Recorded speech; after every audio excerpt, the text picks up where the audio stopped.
जय हिंद जय भारत। मैं सुभाष कुमार मिश्रा आप सभी का स्वागत करता हूं कृष्णा एजुकेशन के ऑनलाइन प्लेटफॉर्म पे।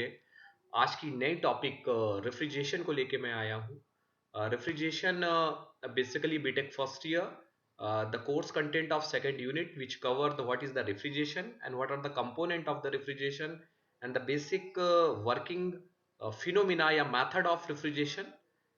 Last one is the working of domestic refrigerator. In particular slide, we discuss the concept of what is a refrigeration and what is the basically how that refrigeration perform in the refrigerator, and what are the device which perform the refrigeration and the application of the refrigeration. So that's a let's start with particular topic, refrigeration. Refrigeration को समझना है तो एक logic इस तरह से मैं समझता हूं कि आप एक चीज को ध्यान रखिए कि किसी एनवायरमेंट का जो टेम्परेचर है, if your suppose the surrounding temperature is 40 degree Celsius, इस 40 डिग्री सेल्सियस के टेम्परेचर को कम करना, ये कम कहां करना, किसी स्पेस में या किसी आपके सराउंडिंग में कोई स्पेस है उसका टेम्परेचर उस 40 से कम हो जाए, वो किस माध्यम से कम हो रहा है, किस फिनोमिना से कम हो रहा है, वो तो एक अरेंजमेंट या वो कौन सी डिवाइस है वो तो दूसरी बात है।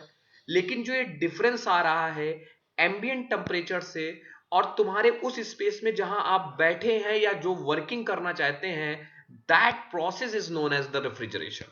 क्या मतलब हुआ कि मतलब ये हुआ कि आप क्या किसी स्पेस में से हीट को निकालना और उसके टेम्परेचर को सराउंडिंग के टेम्परेचर से कम करना, ये प्रोसेस ही क्या कहलाता है, रेफ्रिजरेशन कहलाता है। So that's why the refrigeration is the process of removing heat. आपकी हीट को रिमूव हीट करता है, that is a continuously to remove heat.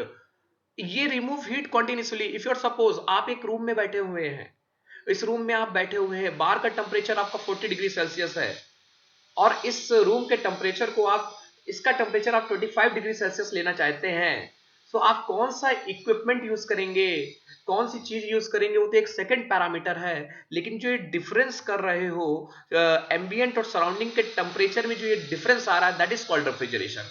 अब स्वाभाविक बात है कि बाहर हीट ज्यादा है, अंदर की हीट तुम्हें कम करनी है, तो स्वाभाविक बात है हीट को रिमूव करना पड़ेगा। ये जो हीट को रिमूव कर रहे हो, ये हीट को जो रिमूव कर रहे हो उस कमरे से बाहर के लिए, that is called refrigeration. So the process of removing heat continuously from the system to be cooled, जिसको ठंडा करना है, from the system to be cooled and maintain the temperature lower than the atmospheric temperature. If you're suppose the atmospheric temperature is 25 degrees Celsius, basically it is a room temperature, but the atmospheric temperature is 30 degrees Celsius. In a summer that is 42 degrees Celsius. In winter it is round about 6 degrees Celsius or 7 degrees Celsius in the afternoon, and the morning it is round about 4 degrees Celsius or 7 degrees Celsius. So that's why the removing of the heat from the space, कौन सा space जिसको आपको cooled करना है, to space to be cooled and to perform the particular task and the temperature below the surrounding, that is known as the refrigeration, and the device which does this is known as the AC or the refrigerator. If suppose एक student है, आप एक chocolate को लेते हैं, वो chocolate आप बाहर के टेम्परेचर में रखते हैं तो क्या करती है, मेल्ट कर जाती है। If you are put into the refrigerator, then it is maintain its shape. Why? The reason is that the surrounding temperature is more in comparison to refrigerator temperature, so that is the difference which maintain the temperature is known as the refrigeration. कहां कहां refrigeration का use होता है, that is first one is a food preservation. जैसे if your suppose the milk storage, नमस्ते India देखिए, ये आपका पराग, ये सब क्या करते हैं, फूड को एक आपके मिल्क को, दूध को एक टेम्परेचर पे मेंटेन करते हैं for the 2 to 3 days it is survival. Butter, paneer, ये जो जितने भी मिल्क प्रोडक्ट हैं, ये सब आपके क्या करते हैं, एक पर्टिकुलर टेम्परेचर पर प्रिजर्व करने के लिए, तो उस पर्टिकुलर टेम्परेचर पे पहुंचाने के लिए, वहां की हीट को रिमूव करने के लिए जो प्रोसेस है, दैट इज कॉल्ड रेफ्रिजरेशन। और वो फूड इंडस्ट्रीज में बेसिकली इट इज एन हमारे जितना भी कैडबरी का प्रोडक्ट है, आपका चॉकलेट प्रोडक्ट्स है, ये सब बेसिकली मीट, जब आपका यहाँ से फिश सप्लाई की जाती है, बेसिकली हमारी फिश सप्लाई की जाती है फॉरेन में, तो वहां पे क्या होता है कि यहाँ से फिश पहुंचते पहुंचते 2 से 3 डेज लग जाती है, 3 to 3 days और 4 days। तो क्या होता है उस समय वो फूड को प्रिजर्व करने के लिए एक टेम्परेचर मेंटेन किया जाता है, and that temperature maintain is known as the refrigeration. So that's why milk storage, butter storage, dairy product, basically dairy product just like butter, cheese और आपकी अदर चीजें आप लोग जो कंसिडर करते हैं। स्टोरेज ऑफ द वेजिटेबल, बहुत आप देखिए, आप किसी भी विंटर पे आपको कोई भी सर्विस कोई भी सेशन पे आपको कोई भी सर्विस आपको परफॉर्म हो रही है, वो आपको मिल रही है। अब आप देखिए, कोई भी सीजन है आपका, इफ यू सपोज आप गोभी खाने का आपको मन है और कोई भी चीज, तो आपको एक स्टोर प्लेस पे रख दी गई है, आपको 12 month you are free to go to the market and available to buy it।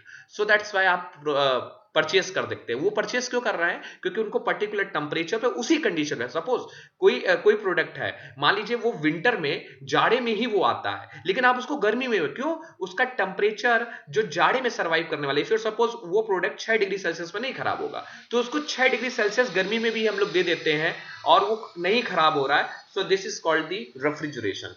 So refrigeration का बेसिकली फिनोमिना है, हम फूड प्रिजर्वेशन में यूज करते हैं। फिश स्टोरेज जहां पे होता है वहां -16 डिग्री सेल्सियस, मछली का जो भी मीट हम लोग ट्रांसफर करते हैं from one country to another country, with this technology is basically use. Household refrigerator बहुत ज्यादा है आजकल, कॉमनली है। हम लोग क्या करते हैं कि जो भी प्रोडक्ट हमारा बच रहा है उसको फ्रिज के अंदर रख दिया, 2 से 3 दिन वो सरवाइव कर गया, बाहर आप रखेंगे खराब कर जाएगा, अंदर नहीं। क्यों? क्योंकि वो टेम्परेचर आपका मेंटेन हो गया, उस टेम्परेचर पे वो सरवाइव कर गई और आपका 2 से 3 डेज वो लॉन्ग लास्टिंग प्रोडक्ट आपका चल गया। सो that's why house hold refrigerator. Comfort air condition, ये बहुत इंपॉर्टेंट है, अभी आगे डिस्कस करेंगे नए लेक्चरों में। कंफर्ट एयर कंडीशनिंग क्या है कि गर्मियों में आपको गर्मी महसूस हो रही है, उसके लिए आपने तुरंत कहा कि आपको ठंडी चाहिए, तो आपने एसी ऑन कर दिया। तो व्हाट इज दिस? बाहर का टेम्परेचर आपका 40 डिग्री सेल्सियस, अंदर का टेम्परेचर आपने मेंटेन कर लिया 18-19 डिग्री सेल्सियस। ये कैसे मेंटेन कर रहे हैं? ये मेंटेन करना ही रेफ्रिजरेशन है, और इसको मेंटेन करने के लिए जो डिवाइस यूज कर रहे हैं दैट इज कॉल्ड एसी, और वो जो है कंफर्ट आपको दे रही है, आपके बॉडी को फील अच्छा रिलैक्स करा रही है, एंड यू मॉइस्चर कंटेंट आपका अच्छा हो रहा है, आपको हर चीज अच्छी लग रही है, आपका टेम्परेचर मेंटेन है बॉडी का। So that type of the comfort is known as comfort air conditioning. Industries, जितनी भी बड़ी बड़ी इंडस्ट्रीज है, कोयला इंडस्ट्रीज, कोल माइनिंग में क्या होता है कि आपका टेम्परेचर बहुत हाई होता है और वहां पे आपके वर्कर्स काम करते हैं, तो वहां पे टेम्परेचर को कैसे मेंटेन करना है? With the help of the refrigeration. So basically one line में हम कहें what is the refrigeration? Refrigeration is nothing, removal of the heat from the space to be cooled and maintain the temperature of the that space below the surrounding। एक ऐसा space जहां से heat निकाली जाए और उस स्पेस के temperature को सराउंडिंग के टेम्परेचर से कम कर दिया जाए, that process is known as refrigeration, and the device which does this known as the refrigerator, and the medium which is use to that is known as refrigerant, उसको refrigerant कहते हैं। So what is the principle of refrigeration? कोई पूछता है principle क्या है refrigeration का? So principle of refrigeration is basically removing of the heat and maintain the temperature low from the surrounding। ये होता कैसे है? देखिए, किसी आप कह रहे हैं किसी स्पेस से आपको टेम्परेचर निकालना है, किसी स्पेस से आपको टेम्परेचर निकालना है और उसके टेम्परेचर को सराउंडिंग के टेम्परेचर से नीचे करना है। इफ यू सपोज ये एक तुम्हारा स्पेस है और ये स्पेस है आपका, और इसका टेम्परेचर मान लीजिए 30 डिग्री सेल्सियस है, और बाहर का टेम्परेचर, ये सराउंडिंग है, ये if you suppose this is a surrounding, ये आपका सराउंडिंग है। सो what is this? Surrounding temperature is near about 42 degree Celsius. अब आप ये कह रहे हैं कि इसका टेम्परेचर और कम हो जाए, इसका टेम्परेचर और कम हो जाए तो आप हीट को लॉस करेंगे, हीट कहां जाएगी? बाहर जाएगी। लेकिन सोचने वाली बात है कि ये इसका टेम्परेचर है कम, इसका टेम्परेचर है आपका कम, और इसका टेम्परेचर है आपका ज्यादा। आपको मालूम है कम से ज्यादा कोई चीज नहीं चलती है कभी भी, आपका फ्लो हमेशा, कभी भी कोई चीज फ्लो होगा, वो कोई भी, आप प्रैक्टिकल अप्रोच भी देखिए, कोई आदमी तभी आपको पढ़ा सकता है या उसको जब आपको उस सब्जेक्ट में उसकी नॉलेज है। ऐसा तो है नहीं कि वो आपको ऐसे ही पढ़ा लेगा, टीट कर लेगा। सो दैट्स व्हाई, या कोई आपको तभी कोई चीज दे सकता है जो उसके उसके पक्ष पे ज्यादा है। जैसे सपोज एक आदमी आपको दूसरे मनी तभी देगा जब उसके पास पैसा ज्यादा है, तो उसके पास कम है तभी आपको दे सकता है। लेकिन आपको छोड़